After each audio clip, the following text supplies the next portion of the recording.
Ooh. Triple boss. No way, dude. Triple elites. Triple elite just get melted. So we're just going to freeze them and we're going to suck them all. Triple boss. Watch. Once we get them to be frozen, I mean, it's already gone.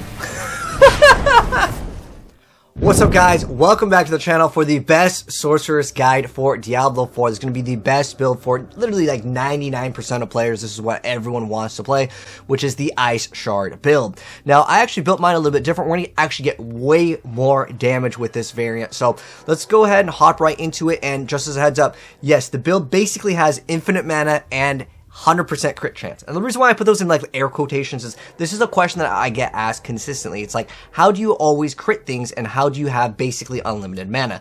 And it comes down to actually building the character properly and having a lot of lucky hit chance, but you basically will have easy 100% crit with most builds. And it's because you have a legendary power that the Sorceress has that gives you a 100% chance to actually crit as long as your mana is going to be able to reach a threshold of 100 or higher, which doesn't mean you have to be 100% mana. The mana number just has to be 100. So if you pop an elixir with plus 50, you get any other mana rolls. That's how we're doing it. But let's go over how the skills work, and then I'll explain how the infinite mana and how we have 100% crit chance when we go with the pieces of gear. So, start right off, just as a heads up, I do gotta tell you guys won't be able to play this character level 1 and get infinite mana. That's not realistic. This is a character that does take a little bit to actually build. Not only with just the pieces of gear, because you do want lucky hit chance, but also the way that the skill tree works, because you need something called Frigid Breeze, which is kind of further down the line, as well as getting a key passive called Avalanche. This is huge with our mana sustain.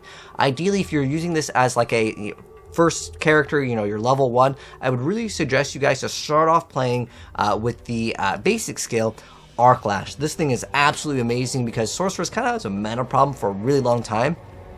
But once you start out the game, play Arc Lash for a little bit and then transition to this is kind of my recommendation. I'll also put down below over in the pinned comment also a build for Arc Lash so you guys can transition into this. But this is way better than Arc Lash because Arc Lash is melee and it's also a lot slower because you're going to have to walk to the target because it's a melee skill, and on top of that it's a basic skill, and this just pops everything on the screen. It's way more satisfying, as you guys have seen, and obviously you wanted to more likely build this because you're watching me stream and play with it, and you guys have been asking for this build, but it's finally ready for you. So let's get started with these skills and how it plays, and then go fast forward to another dungeon here.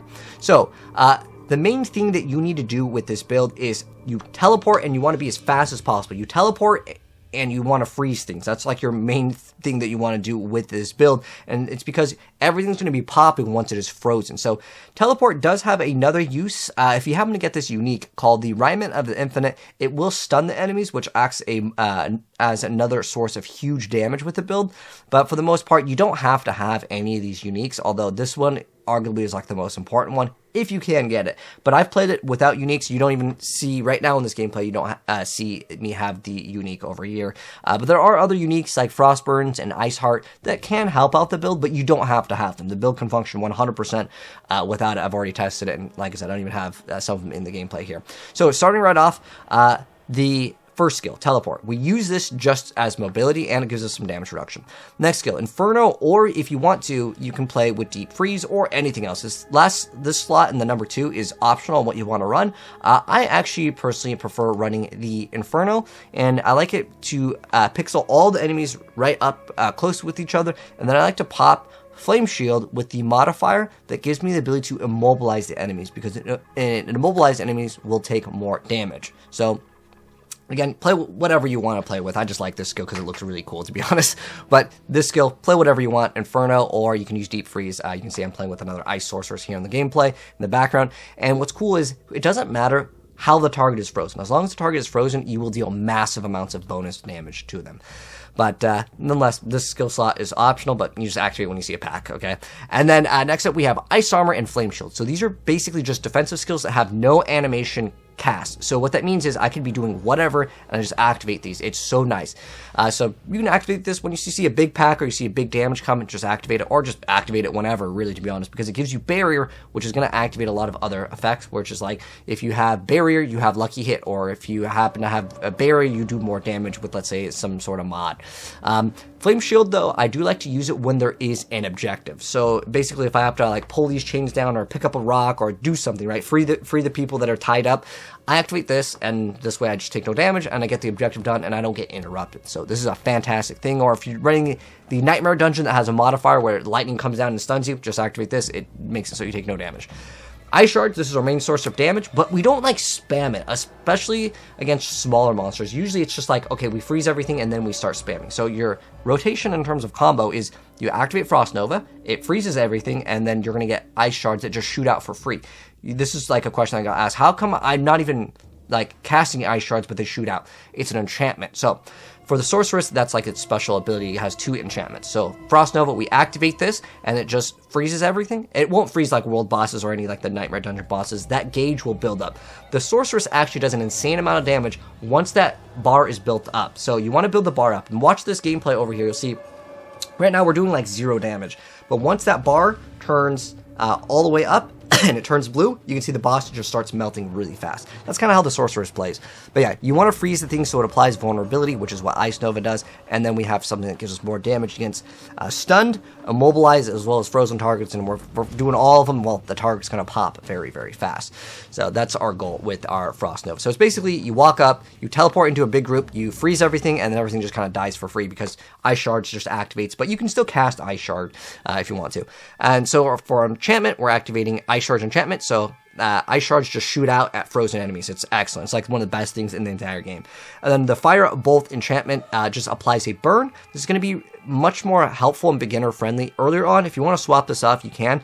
But a lot of pieces of gear will say bonus damage to burning enemies or damage reduction against burning enemies. Also with the Paragon board, it's kind of tied in, so it's kind of just like a nice thing to have. It does do a little bit of damage, but primarily it's to apply the condition to the enemy called burn, but choose whatever you want. I've seen people play Blizzard. Fireball was kind of fun for a while. You can do whatever you want with this last one, but you have to play this because it's part of the build. So now that we've went over the skills, let's go over the skill tree. So, starting right off, in the very beginning, again, Arc Lash is excellent. The first point, you just need to put 1 point into Firebolt, and then put a point into, literally doesn't matter, because we don't use a generator. We have infinite mana. Next up, we want Ice Shards. Max that out, then get Enhanced Ice Shards. Then you want to get Greater Ice Shards. Just make it so when you have a barrier, you just start shooting out the ricochets on the Ice Shard, so it's excellent for that. Then we put a point into, maybe I should zoom in so you guys can see this better. We got Ice Shards, so yeah, max that out, and then Greater Ice Shards, 1 point into Devastation, and then we put in 3 points into Elemental Dominance, so when we're above 50 mana, that's not 50%, that's just 50. We just get to have a 9x multiplier, so that's awesome for that. And then next up over here, we got the Flame Shield, and then if you want to, you can give yourself some movement speed. Then we want only 1 point in Teleport. The rest are actually given to us by our stats. But only 1 point into Teleport, 1 point into Enhance, and then we get the Shimmering, so we get to have some extra damage reduction. Then we're going to max out Glass Cannon, and then we put 1 point into Ice Armor, and you can put 1 point into Enhanced Ice Armor if you want to. Then we max out Frost Nova. We want to max this out because this is our main source of getting actual damage done. Even though Ice Shards is what gets the damage done, Frost Nova applies the freeze, so it just shoots those Ice Shards out for free.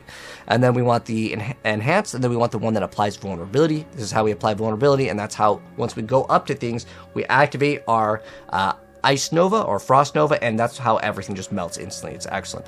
And then for the next section of the tree, we get 3 points into Precision Magic. This is going to grant us Lucky Hit. This is why, like I mentioned before, you got to start out with basically Arc Lash. You can just start playing this, but you're going to have mana problems because you're not going to have infinite mana early. So you want Lucky Hit chance. It's important. 1 point to align the elements. I put 1 point in Mana Shield because I had another point. You put 3 points into Protection. This is important because this is how you get to play super aggressive, and it kind of makes up for the Glass Cannon, which makes us take more damage. And then next up over here, we are playing with, I put 1 point into Icy Veil and I put 3 points into Snap Freeze. This lets us to have an RNG. We can just instantly freeze an enemy with a Frost skill, which is on Lucky Hit. Alternatively, you can throw in Frost Burns. You can mix this in with Frost Burns and it instantly freeze enemies and spam Ice Shards. Honestly, I could actually remove this completely. It's just like I have an extra point, so I was like, okay, we can throw it in here. It's not that bad at all. It's definitely nice to maybe shoot off an Ice Shard. Like, you have your Ice Nova that goes, or Frost Nova, that goes into like the center of the enemies, but then if it ricochets and hits another enemy, it can't can freeze, and it's nice to freeze the enemies, and then once they die, they can actually pop another Ice Nova if you happen to have the unique pants. So I think it's okay.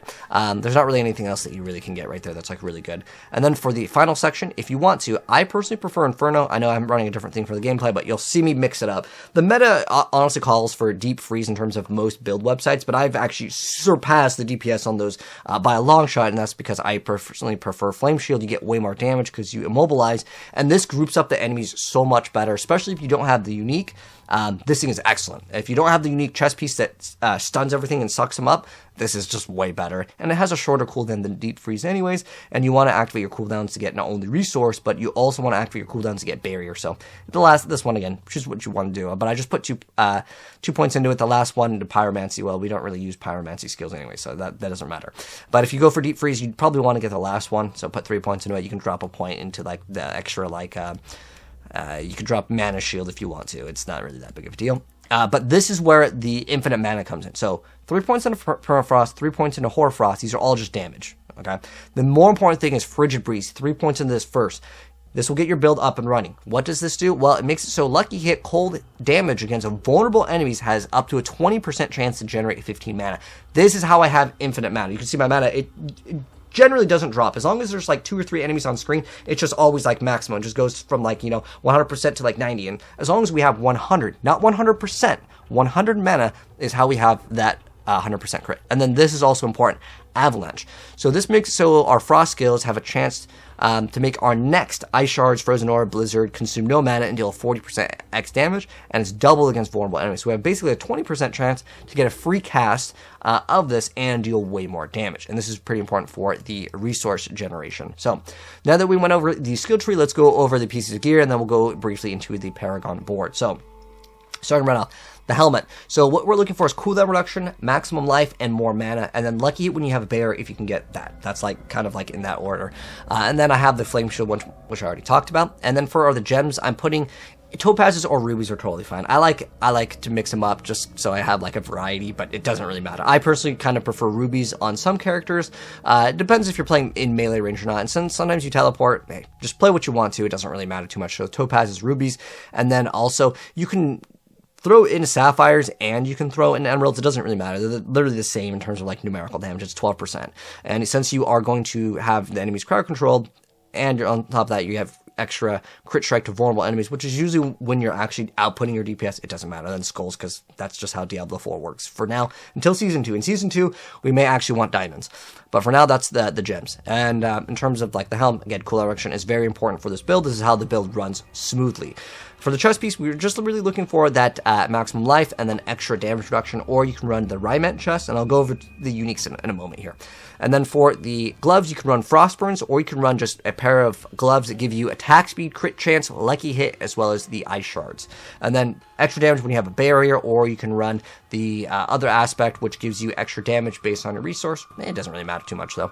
As far as pants go, nothing too special here. If you can get int on it, that'd be awesome. But just getting maximum life is kind of what you're looking for on pants. But there is Ice Heart. That is another thing that you want to try to shoot for if you can get it. Again, I'm trying to show off the non-unique variant because a lot of people are like, do I have to have all these uniques to get it to run? Honestly, the chest piece is like pretty dang good, but the rest, it doesn't really matter. For the boots, you actually don't need Penitent Greaves. Surprisingly, getting Frost Nova is actually better, and the reason why Frost Nova is better is because you want as much cooldown on Frost Nova. It's basically key for the build to actually function properly. So yeah, Frost Nova is excellent for that reason. And then extra movement speed, mana cost reduction. Again, if you are using less mana, you're going to be at over 100 mana a lot more often. And then our lucky hit chances increase while we have barrier, which is pretty much like 99% of the time as far as the gameplay goes. As far as our wand, you do not want staffs, okay? Wand and then an offhand. So the reason why is because you will lose out on that lucky hit implicit, which always rolls 15. And then you want vulnerable damage, crit strike damage. If you get main stat, that's good. And then you can get core skill damage, or you can get damage to chilled enemies. It doesn't really matter. So the last stat, just something that your character can use. And then you want the ice shards aspect, which is piercing cold. So ice shards will not now pierce, and it'll hit multiple enemies, and it deals less damage per enemy like that it's hitting. but nonetheless, that's how it works. And then for our amulet, this is how we have 100% crit. So it's very easy to hit 40% crit. That's all you need to hit. 40% crit. If you have a perfect one, you can actually, you don't even have to get this perfect. It can be like 58. Like, it's pretty easy to get 10% crit on your gloves for most people's build. You just need like 5%, or like you can get maybe, we're not 5%. It rolls from 4.5 to 12. So if you get it, like, because it will drop, I believe, start off at like 6 at level like 1, because we have it 5 out of 5. But basically, you try to get around 10%, and you'll have a very easy time at getting 100% crit. So on our character's base, I don't have perfect pieces of gear, by the way. There's a lot of pieces of gear that like aren't perfect. Like rings can get 7.5% crit. I think ours are like 6 and 5. But ideally, just hit 40% crit. I happen to get a perfect Elementalist amulet, but it says core or mastery skills, cast or at 100 mana, gain 60% increased critical strike chance. That's how everything is in yellow most of the time when we're shooting things. So that's how we have 100% crit. And then on our amulet, we want cooldown reduction, we want movement speed, we want mana cost reduction. And then controlled impaired duration can roll on your amulet as well as your chest piece. I kind of like those, but you can get whatever you want in the last stat. You can get damage reduction, doesn't really matter. For our rings, we want crit strike damage, vulnerable damage, and crit strike chance. So crit chance, vulnerable damage, and crit strike damage. And then if you can get life, that's good. If you can get resource, that's good. Again, it's kind of up to you on that last slot, but this is important, the avalanche key passive. So this makes it so when we actually hit the enemies with that special lucky hit, we get 2 casts that deal 40% extra damage, and on top of that, it costs no mana. So when we're hitting them, we're gaining mana instead of even losing mana. It costs 0 mana. It actually would, in theory, that kind of makes it work like negative mana, if that makes any sense. So it doesn't cost mana, it just gives us mana. If that makes more sense. Maybe not like negative, but it doesn't use mana, and that's why it's so dang good. But next up, the other aspect on a ring, we want using a cooldown restores mana. So this really helps out on bosses. In bosses in particular, because there's only one enemy that you're hitting, you'll see that my mana does drop. And even if we're at 50% mana, okay, remember, if you can pop the elixir, you'll get plus 50, and if you can roll it like on your helmet and in your rings, or even on this tree, you can get more mana. That's how we are able to actually sustain our mana on bosses. It really helps out. Don't skip out on this. I know that there is the umbral aspect that some people are using. Is not good for bosses. You're going to have enough mana without needing to do that. This is way better for bosses in particular. But on top of that, let's go ahead, and I got some solo gameplay so you guys can see some solo and duo. I really recommend, by the way, play with another character that can freeze targets. It makes your gameplay way, way, way, way better because it doesn't matter who freezes the enemy. You get those ice shards to just shoot out. It's excellent. Anyways, next up, in the last gear slot, we have the focus here. So it's going to always give you cooldown reduction, but what you want to get is you want to get cooldown reduction, lucky hit while you have barrier, crit strike chance, cooldown reduction, mana cost reduction, or mana regeneration can all kind of work in. But you do want to hit that special breakpoint of getting whatever this rolls, right? Because you can roll like 58%, it can roll anywhere from 30 to 60%, okay? In total, okay, in terms of your character, because like mine has really bad crit on it. So in total, my character has 40% crit, 40 plus 60, because I just got a perfect amulet mod. So in total, because remember, the amulet will give you a 50% bonus, so it rolls up to, I think, 40% chance to get crit strike chance, but what you do is you craft on the amulet, which gives you a bonus. Do not craft it anywhere else, because you won't get a bonus, unless you do it on the staff, which can go up to 80% crit chance, which is wild, but again, you lose on cooldown reduction and the lucky hit, so it's not viable for the build. Now that we've understand like what we kind of want on the build, and lastly over here, we want the aspect of control. That grants us 35% X damage, more damage to immobilize, stunned, or frozen. So, how do we get the stun? Well, the only way to get the stun is either you swap to lightning, which we're not doing, or we can run this unique. So the uniques that work in this build, if you happen to come across these, again, these can be really good. I'm not even running Frostburns, but like I was in the first clip, but I wasn't running Ryman. I've been mixing it up, and honestly, I think you can play the build without all of them, but Ryman is highly recommended. You see when I teleport into enemies, it stuns them. So that's how we stun enemies. We apply the immobilize with our flame shield, and then obviously freeze with just frost nova, because it freezes everything. So these are the uniques that you can look out for. Ryman is highly recommended, and then Ice Heart, Brass, these are really good because enemies that die will frozen, which, you know, if you hit everything with the frost nova and the ice shards ricochet and freeze something, they die, and then you have another frost nova in a completely different era, which is awesome. But honestly, I've honestly thought about dropping these. Like, these weren't like super great because it's like a chance. It's not a lucky hit though, so it's just 20% flat chance, which is kind of nice. And then if you want to, you can run Penitent Greaves, but I really prefer this because mana cost reduction, again, trying to get that 100% crit chance is very, very valuable. But there's also Esu's Heirloom, which is another pair of boots that gives you extra crit, but for the most part, I think this is good. This is really solid. And in terms of the Paragon board, I'm going to go over this relatively quick. So starting right off, I like getting Enchanter. So I will link this down below because I know it's kind of hard to see, but this is kind of like what I went for. Again, some of these nodes that I've gotten maybe were just to reach a threshold because some of my stats did roll like not exactly the same. What I'm showing you is like perfect god tier rolls over here where I can just edit all the stats, but I don't have perfect ones. So there might be like a node that I tried to grab or paths to just because I needed to reach like, there might be like one dexterity node that I got because it needed that 5 extra dexterity to meet the threshold for something. Okay, so just keep that in mind with this Paragon board, but this is going to be, it'll give you something to actually look at. So starting right off, I like getting Enchanter. Actually, I really like how max roll, because max roll has this thing where it tells you like what mod you have. Oh, you can mouse over here. This is actually new. So what's really cool is I can mouse over and tell you which one it's giving us. So this is just more damage, which is awesome. And then we're doing Icefall Frostbite on the next one. Again, you can zoom in for the orientation or just visit the website. I'll link it down below. Icefall is the only good legendary node, realistically, for the Sorceress, sadly. It just gives us extra barrier. And again, you want barrier.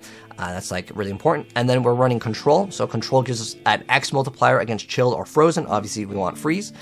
So that's our third one. And so it's important we actually go back down here and we go back to Icefall and then we get Exploit. Exploit is actually really, really important. It's good for every single build. It's getting that normal damage multiplier, which is really, really good. And there's nothing like, again, we're not getting a lot of these legendary nodes because like having enchantment stronger, is that really that useful? No, not for us. And then we get Frigid Fate and Destruction over here. There is one that gives you extra mana regen, which I've seen some people talk about, but yeah, getting this one's okay because you're going to crit all the time. So getting critical strikes increase all of the damage the enemy takes by you by 2%. This, because the ice shards, it shoots out so many. Oh man, you're just getting this instantly. It's fantastic. I'm not actually sure if the burn ticks actually work with this. I don't know. All I know is that this just goes up to max almost instantly. So yeah, definitely don't skip out on Destruction. But yeah, that's my current Paragon board, and I will link everything down below in case you guys want to go check it out. And if this is your first time on max roll, the reason why I like max roll is because I can tell you what pieces of things to roll, which a D4 build doesn't have at the moment. So we're going to be using max roll going forward for most builds, but I might use D4 builds also. But max roll has this thing where I included 2 different builds. You can see one of them, and you can see a different one. So keep in mind, click on this, okay? It'll give you both of the different builds, one with the uniques and one without, and I think that you can run fine perfectly without uniques, okay? Except for the Riment, the chest piece, probably look out for that. Anyways, that's gonna wrap things up. If you guys enjoyed the video or have any questions, definitely let me know down below. And if you're new here and want to see an update to this, so I'm probably going to keep this one titled, like I was thinking about what it titles. This will probably be like the 1 through 70, because you can really get this build super good. And I do have to mention, really quick at the end of, before I end this video, this build takes a while to get started. You're going to need to get cooldown reduction. You're going to need to get lucky hit chance. That's how you get that maximum 100% crit. That's how you get infinite mana. If your build sucks, just keep playing. It'll get good when you get the pieces of gear, because honestly the difference between like getting certain rolls on the gear makes a massive, massive difference. So if you feel like it sucks, you gotta stick with it. You gotta get the upgrades. You just gotta get the RNG and just pray you get the good rolls. So again, that's just like a little bit of a warning at the very end, because I know some people are like, dude, my build doesn't do this. I copied it on another website. I was looking at some of the websites, and like they're not rolling with like lucky hit on boots. They're not rolling the extra nodes to get the lucky hit. That's very important. Lucky hit chance on barrier, you need to get that to be able to have 100% crit. Some people, I know they just look at like what's called attack power. And they're like, okay, this one has more attack power, but no, I promise you, you get this mod that immobilizes, you're going to get massive more damage than most of those build websites, okay? Anyways, that's going to wrap things up. If you enjoyed the video, drop a like, subscribe if you want to see part 2, because this is going to be like 1 to 70, and then maybe we'll do like a 70 to 100 part, because there's not really anything that you're looking for other than Shaco towards the end of the game, which good luck getting, by the way. Anyways, take care, and I'll see you in the next video, and the pinned comment will have all the information, and comment if you have a question. I'll try to get back to you in the second part of the video, or maybe I'll actually just comment. Anyways, peace out.